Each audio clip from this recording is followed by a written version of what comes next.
In this video, in this lesson, we're going to talk about using the max function.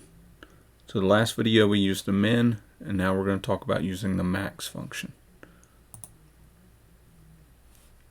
I still have my Excel spreadsheet open from the last lesson. It's the 05 budget start.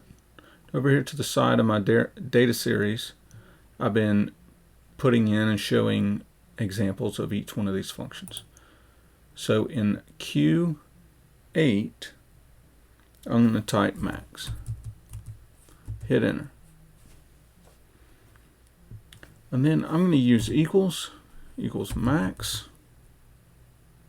I'm going to open my parenthesis. And this time, I'm going to show you how to select your range. We're going to start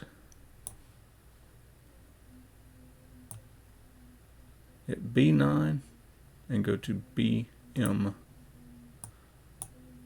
And it should automatically be there. We can close our parenthesis, hit enter, and our max should be 230. That should be the top number, the highest number in this series of data on this row. And we do that again. Equals max, open a parenthesis, and that allows us to drag or to pick our range of cells. And just click and drag. Go back over here, we can see it. B10 to M10, close a parenthesis, hit enter. 120. And we can take this formula and we can drag it down, and it will autofill and create those maxes all the way down.